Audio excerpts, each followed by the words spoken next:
Tuhan firman-Mu ajaib, kekal meski gunung menghilang. Tiada huruf yang gagal, tak terpatahkan siasat. Hidup seperti-Mu ya Allah, lebih dari emas. Aku bersaksi kitab-Mu, kitab yang suci. Mendengarkan firman-Mu, hibur hati yang luka.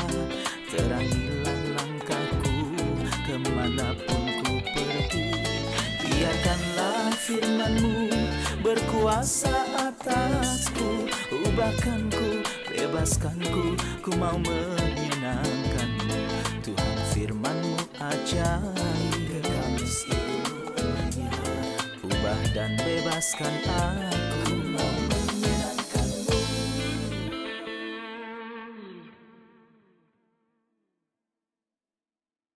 Salam jumpa pemirsa terkasih, saya menyambut Anda sekalian dimanapun Anda berada dalam episode yang terbaru, program studi harian kita, Semua Kitab Suci.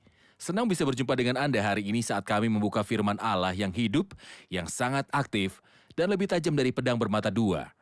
Dalam studi ini, kita telah sampai di surat Paulus yang kedua kepada jemaat di Korintus. Kita akan mempelajari pasalnya yang ke-10. Pasal 10 mengawali sebuah bagian yang baru dan penting yang akan kita bahas lewat studi kita. Namun izinkan saya untuk memulai episode ini dengan menyambut para tamu kehormatan di studio. Saudara Muin Bashir, selamat datang. Selamat datang, Saudara Saudara Hayat. Ishak Elias, selamat datang. Sebuah kehormatan. Tuhan berkati. Juga para hadirin yang telah bergabung bersama kami di studio, selamat datang. Setiap Senin, kami biasa membaca beberapa pesan yang kami terima dari para pemirsa kami, entah di halaman Facebook kami, Semua Kitab Suci, di email info@semuakitabsuci.com, atau yang kami terima dari komentar-komentar di episode-episode yang ada di YouTube kami. Ada sebuah pesan dari saudara Sami Butros Naguib. Saya tidak tahu bagaimana menggambarkan sejauh mana kasih, penghargaan, dan rasa terima kasih saya atas segala yang Anda tawarkan dalam program ini. Sejak hari saya mulai mengikuti program ini, saya menjadi memahami banyak topik dalam Alkitab yang tidak pernah didiskusikan siapapun sebelumnya, baik itu di dalam ataupun di luar gereja. Anda membukakan harta-harta kekayaan bagi kami yang tersembunyi dalam Alkitab, dan sayangnya tidak seorang pun menemukannya. Terima kasih banyak, semoga Tuhan memberkati Anda semua dan lanjutkan. Perkataan yang sangat menyemangati. Kami selalu senang mendengar dari Anda, dan jika Anda mempunyai pertanyaan apapun, silakan kontak kami. Sebuah pesan lagi dari saudara Lilian Amar yang tinggal di Australia.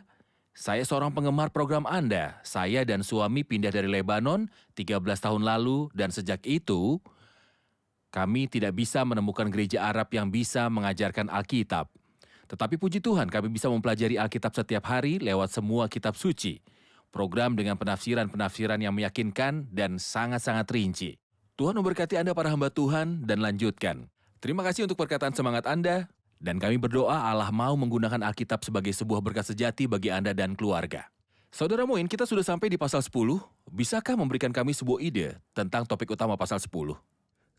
Pertama-tama kita perlu membahas bagian baru yang kita akan segera pelajari. Lalu kita dapat mengambil sebuah ide tentang topik utama dari pasal 10. Kita tahu sejak awal bahwa surat ini dibagi menjadi 3 bagian. Pertama dari pasal 1 sampai 7, bagian kedua dari pasal 8 sampai pasal 9, bagian ketiga dari pasal 10 sampai 13. Dibagi dengan cara ini karena surat yang pertama yang dikirimkan kepada jemaat di Korintus. Ketika Paulus mengutus mereka, dalam suratnya yang pertama mayoritas mereka telah menerima instruksi-instruksinya. Namun beberapa menolak peringatan-peringatannya. Mereka dipengaruhi oleh pengajaran para pengajar palsu yang masuk ke tengah-tengah mereka.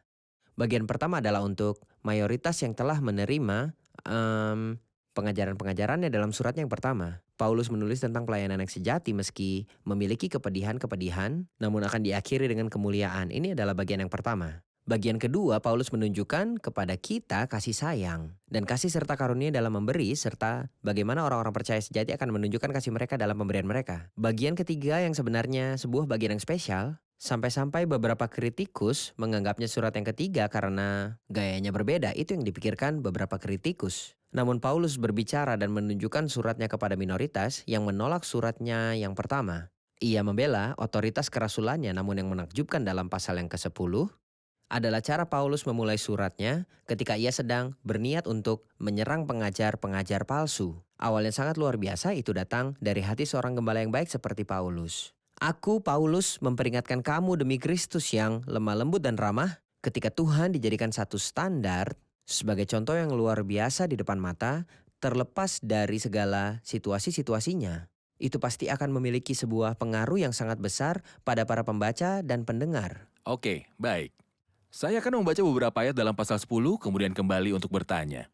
Aku, Paulus, seorang yang tidak berani bila berhadapan muka dengan kamu, tetapi berani terhadap kamu bila berjauhan. Aku memperingatkan kamu, demi Kristus yang lemah lembut dan ramah. Aku meminta kepada kamu, jangan kamu memaksa aku untuk menunjukkan keberanianku dari dekat, sebagaimana aku berniat bertindak keras terhadap orang-orang tertentu yang menyangka bahwa kami hidup secara duniawi. Memang kami masih hidup di dunia, tetapi kami tidak berjuang secara duniawi, karena senjata kami dalam perjuangan bukanlah senjata duniawi, melainkan senjata yang diperlengkapi dengan kuasa Allah yang sanggup meruntuhkan benteng-benteng. Kami mematahkan setiap siasat orang dan merubuhkan setiap kubu yang dibangun oleh keangkuhan manusia untuk menentang pengenalan akan Allah. Kami menawan segala pikiran dan menaklukkannya kepada Kristus. Dan kami siap sedia juga untuk menghukum setiap kedurhakaan bila ketaatan kamu telah menjadi sempurna. Saudara Ishak, Rasul Paulus sedang membicarakan tentang dirinya dengan berkata, aku, Paulus, seorang yang tidak berani bila berhadapan muka dengan kamu. Perlukah bagi hamba Tuhan untuk selalu rendah hati, miskin, dan kekurangan? Atau hamba Tuhan dianggap tinggi tingkatnya dan selalu mempunyai wibawa serta juga gengsi? Pada faktanya, penampilan luar seorang hamba Tuhan tidak selalu ada kaitannya dengan panggilan, pelayanan, atau pengaruh dari pelayanannya. Dan buktinya adalah bahwa ketika Paulus sendiri datang ke Korintus, ia membuat kemah-kemah dengan tangannya. Dan ketika ia berkata kepada mereka, ia tidak berani bila berhadapan muka dengan mereka. Ia memilih bagi dirinya nama Paulus yang artinya kecil setelah ia dipertobatkan, karena namanya adalah Saulus dari Tarsus sebelumnya. Dan ketika ia menulis kepada jemaat di Galatia, ia berkata, keadaan tubuhku itu yang merupakan pencobaan bagi kamu, namun kamu tidak menganggapnya sebagai sesuatu yang hina dan yang menjijikan.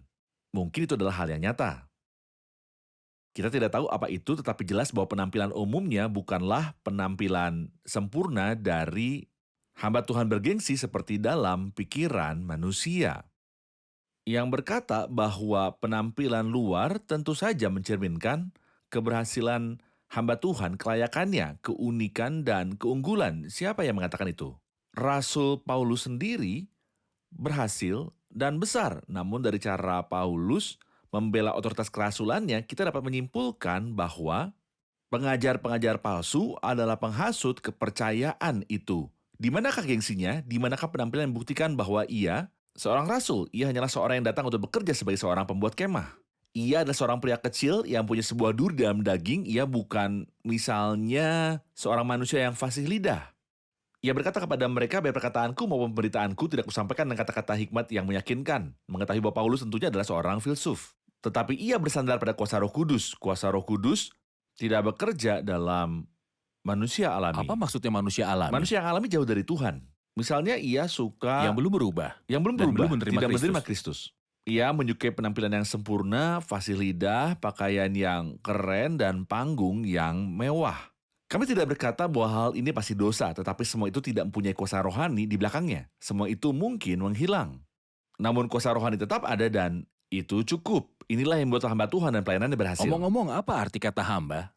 Hamba artinya budak yang melakukan perintah-perintah tuannya. Namun bagaimana jika seseorang menggunakan julukan itu untuk memperoleh kemuliaan dari orang-orang? Aku seorang hamba. Apakah konsep ini benar atau salah? Sayangnya inilah konsep Kristen masa kini yang menjadi sebuah masalah besar, saudara ayat.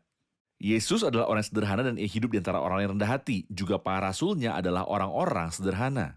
Kebanyakan dari mereka adalah nelayan. Dan saya yakin Tuhan tidak menerima mereka untuk mengubah kediaman mereka atau apapun. Pakaian yang biasa mereka kenakan ketika ia memanggil mereka untuk menjadi hamba. Ia tidak minta mereka untuk mengubah pakaian nelayan mereka. Sayangnya ini adalah sebuah hasil dari ikut campurnya roh dunia ke dalam urusan-urusan gereja. Baik, oke. Tuhan memberkatimu, kita rehat sejenak dan kembali untuk menjawab pertanyaan hadirin. Pemirsa terkasih, kami akan segera kembali setelah rehat. Tafsiran kitab-kitab profetik selalu sulit untuk dimengerti dan berusaha untuk dipelajari sendiri. Kitab Wahyu. Saya sangat ingin mempelajari kitab Wahyu karena ada banyak hal yang misterius, jadi kita harus merenungkannya sedikit. Saya ingin mempelajari Kidung Agung. Kitab Yesaya, Saya ingin belajar kitab Wahyu. Kitab Mazmur. kitab Wahyu, Saya ingin belajar kitab Wahyu karena banyak sekali hal yang sangat sulit saya pahami. Berkuasa atasku, ubahkanku, bebaskanku, ku mau menyenangkanmu. Tuhan firman-Mu ajaib, kekal meski dunia. Ubah dan bebaskan aku, mau menyenangkanmu. Dalam ayat 3, memang kami masih hidup di dunia, tetapi kami tidak berjuang secara duniawi. Apa yang Paulus maksudkan dengan kata duniawi? Apakah arti secara duniawi di sini? Memang kami masih hidup di dunia tetapi kami tidak berjuang secara duniawi. Apa arti duniawi? Kata duniawi diulang 2 kali dan keduanya memiliki arti yang berbeda. Sangat penting untuk mengetahui konteks pembicaraannya karena beberapa kebingungan bisa terjadi, khususnya kata flesh seringkali diulang dalam Alkitab dan beberapa orang mungkin salah paham. Kata itu memiliki lebih dari satu arti. Kita masih hidup di dunia, artinya kita masih hidup dalam daging ini yang terdiri dari daging dan darah. Jadi ia berkata, memang saya masih hidup di dunia atau saya masih hidup dalam daging ini. Namun kalimat lain, kita tidak berjuang secara duniawi. Jadi kita di sini melihat 2 macam flesh atau 2 arti di balik kata flesh. Paulus berkata saat aku masih hidup dalam dagingku tetapi ketika aku berjuang dalam peperangan. Peperangan apa yang sedang ia bicarakan? Melawan manusia? Jika itu melawan manusia, ia perlu senjata fisik. Namun jika itu seperti yang disebut dalam surat Efesus, karena perjuangan kita bukanlah melawan darah dan daging, tapi melawan roh-roh jahat, maka itu adalah sebuah peperangan rohani. Apa mungkin menggunakan senjata fisik? Menggunakan pedang, pistol, atau meriam? Tidak. Peperangan rohani membutuhkan senjata rohani juga. Jadi di sini kita perlu membedakan 2 arti kata flesh karena beberapa orang salah memahaminya. Misalnya, tetapi aku melatih tubuhku dan menguasainya seluruhnya, ia tidak maksud daging dan darah. Karena ia juga berkata sebab tidak pernah orang membenci tubuhnya sendiri. Tak pernah. Tidak. Lalu di sini daging dari sifat lama orang yang berdosa yang ada di dalamku dan ada daging dalam tubuh daging tempat aku berdiam. Ini yang dapat kita pahami. Jadi kata tubuh di sini, apakah ini merujuk pada sifat lama atau tubuh duniawi? Yang pertama tubuh dan merujuk darah. pada tubuh duniawi. Yang kedua ketika saya akan berperang, tentu saja saya tidak akan memerangi tubuh duniawi. Untuk membedakan Untuk antara mengadakan senjata-senjata perbandingan antara duniawi dan kedua rohani, kata. bukan persenjataan Bukan fisik. senjata fisik seperti pedang. Saudara Ishak berbicara tentang persenjataan rohani, karena senjata kami dalam perjuangan bukanlah senjata duniawi, melainkan senjata yang diperlengkapi dengan kuasa Allah, yang sanggup untuk meruntuhkan benteng-benteng. Apakah kita ada dalam peperangan? Tentu kita berada dalam satu peperangan rohani. Tidak ada keraguan bahwa setan sedang bekerja. Dan begitu juga Tuhan. Paulus berkata sebelumnya, sebab di sini banyak kesempatan bagiku untuk mengerjakan pekerjaan yang besar dan penting sekalipun ada banyak penentang. Rasul Paulus mengatakan Ya, itu. yang mengatakannya. Kita dapat berkata bahwa kita sungguh berada dalam sebuah medan peperangan.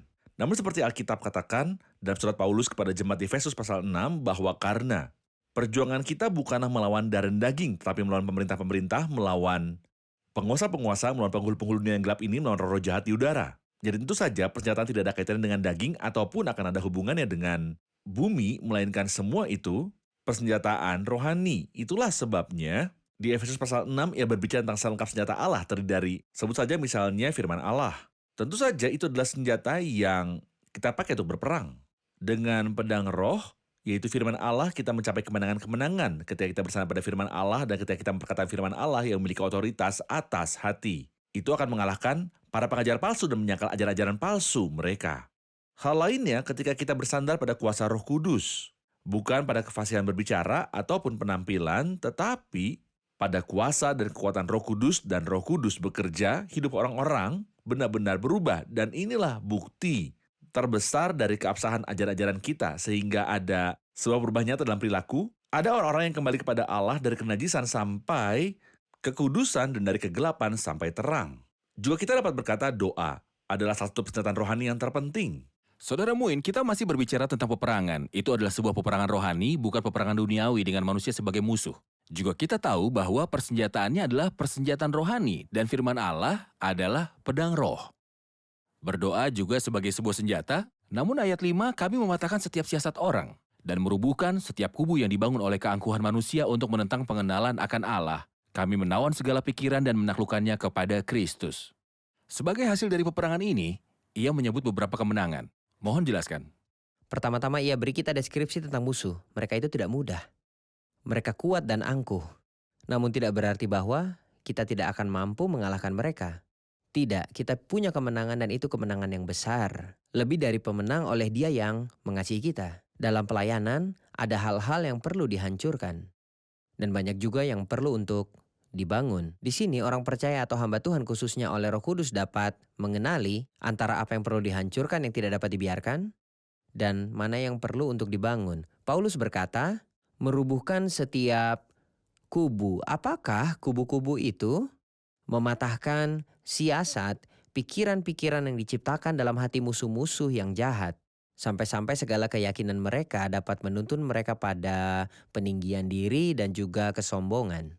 Namun Paulus mendorong orang-orang percaya untuk tunduk dan belajar dari Tuhan Yesus dengan berkata, kami menawan segala pikiran dan menaklukkannya kepada Kristus. Jadi ada 3 kategori. Benteng pertahanan, siasat, dan setiap kubu keangkuhan. Namun ketika kita sebagai orang-orang percaya menaklukkan pikiran-pikiran kita, mereka hanya akan tunduk pada satu kuasa. Aku berkuasa atas pikiran. Aku berkuasa atas itu. Pikiranku menjadi takluk.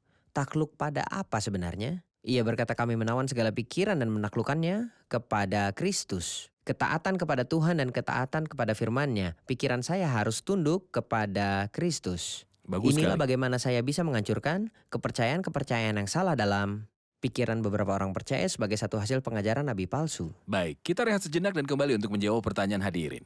Pemirsa terkasih, kami akan segera kembali setelah rehat.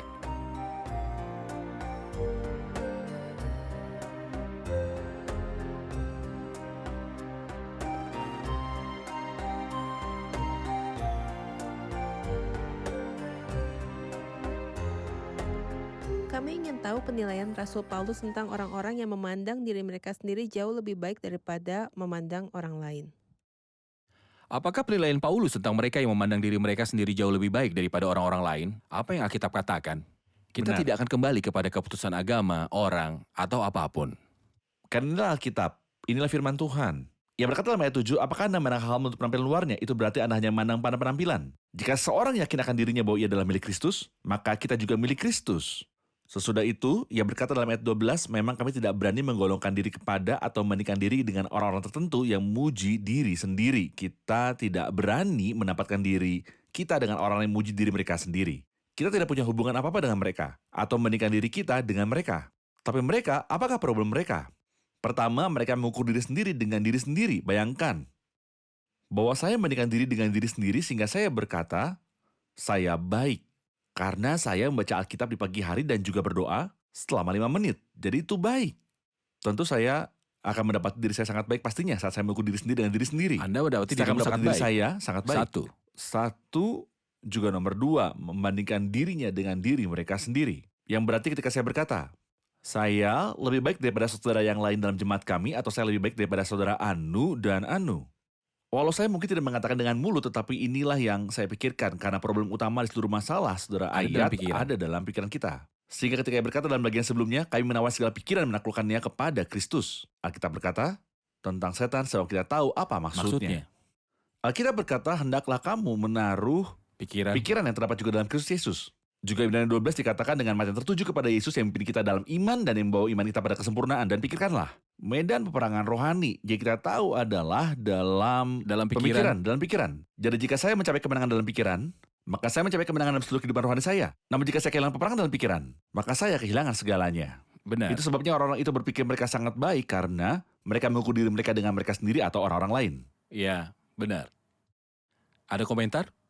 Ada sebuah konsep yang tersebar luas dalam lingkaran Kristen bahwa jika manusia ingin mencapai suatu tingkat kekudusan tertentu, perlu untuk mempermalukannya dengan melarangnya makan sejenis makanan tertentu atau melarangnya dari makanan pada umumnya, atau bahkan berdoa dalam jangka waktu yang lama sehingga kita dapat memuaskan Allah. Bagaimana saya dapat mengoreksi kesalahpahaman ini?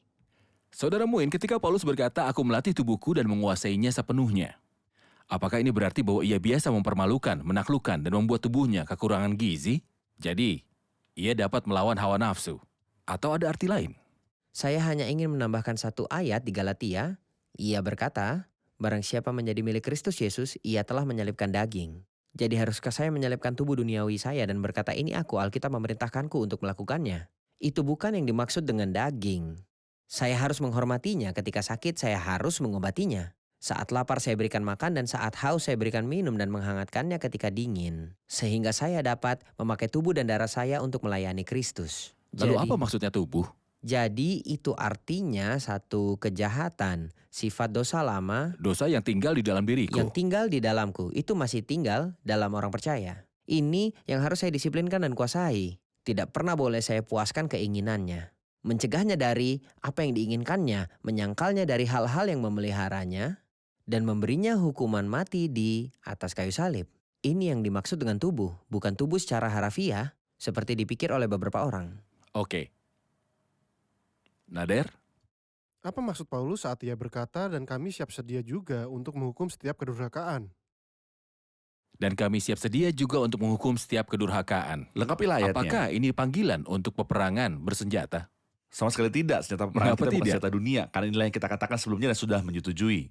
Ia berkata, dan kami siap sedia juga untuk menghukum setiap kedurhakaan. Mari kita lengkapi ayatnya. Bila ketaatan kamu telah menjadi sempurna. Ini berarti ketika orang Korintus menggenapi ketaatan mereka, barulah mereka akan mampu menghukum dan menyingkirkan semua ketidaktaatan. Benar, benar. Baik, Sedikit saya tambahkan. silakan.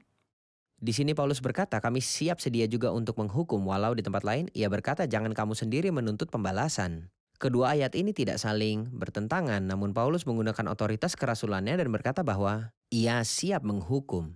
Siapa dan kapan? Ia berkata bila ketaatanmu telah menjadi sempurna, ia minta mereka menaatinya dalam urusan moralitas secara seksual. Dan ketika mereka taat menolak para pengajar palsu dan ajaran-ajarannya, Paulus siap menghukum mereka menggunakan otoritas dari Allah. Oke, terima kasih Saudara Muin. Sekarang kita akan kembali ke hadirin. Tuhan tentu berbicara kepada kita hari ini dan kita memperoleh berkat. Apakah yang telah kita pelajari di episode ini? Kristus adalah sekolah, pelajaran dan juga pengajarnya. Komentar yang sungguh Karena luar kelembutan biasa. dan kesabaran Kristus, ia rendah hati sehingga ia tidak menuntut haknya. Ia tidak menghukum siapapun yang bersalah kepadanya. Luar biasa. Ada lagi? Peperangan sejati kita adalah peperangan akal budi dan peperangan pikiran. Jadi kita perlu menang atas pikiran-pikiran ini dengan menggunakan firman Allah yang adalah pedang roh. Bagus sekali. Peperangan kita adalah peperangan akal budi dan pikiran. Silakan.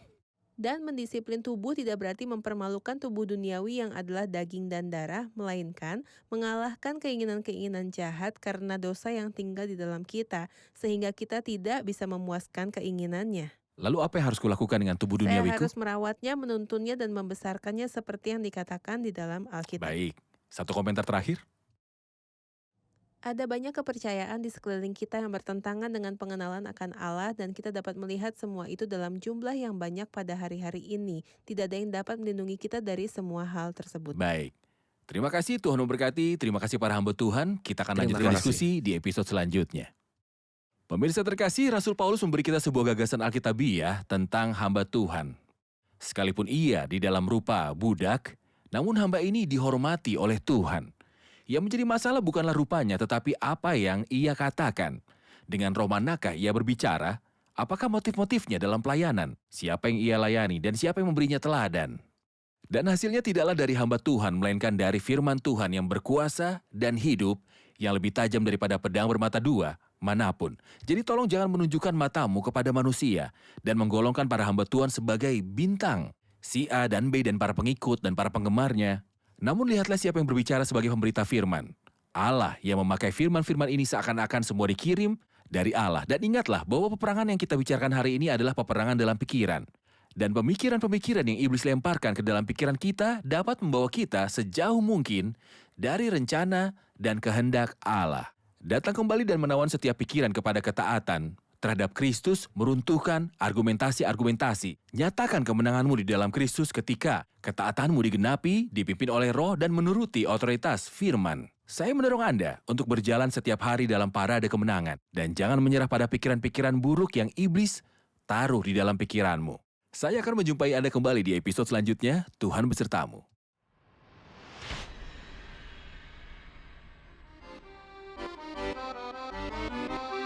لا أنسى يوما سيدي عند الصليب أعلنت لي عن حبك يا حبيبي من يومها أنا سعيد إذ حبك ربي مجيد من يومها أنا سعيد إذ حبك ربي مجيد يا سيدي. راعي أنت سيدي رب الهدى، الخير والرحمة لي طول المدى. تقودني تريحني تسكنني المجد السني. تقودني تريحني تسكنني المجد السني يا سيدي. لا أنسى أياما مضت في حبك، كللتها يا سيدي بجودك. خطايا تشهد لك، أيامي تحكي حبك.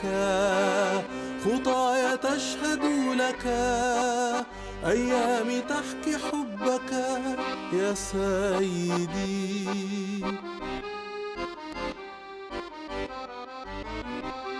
لابد يوما سيدي سوف تعود، لابد أن تأتي لكي تفي الوعود. آمين يا ربنا تعال، تعال حقق الأمال. آمين يا ربنا تعال، تعال حقق الأمال يا سيدي.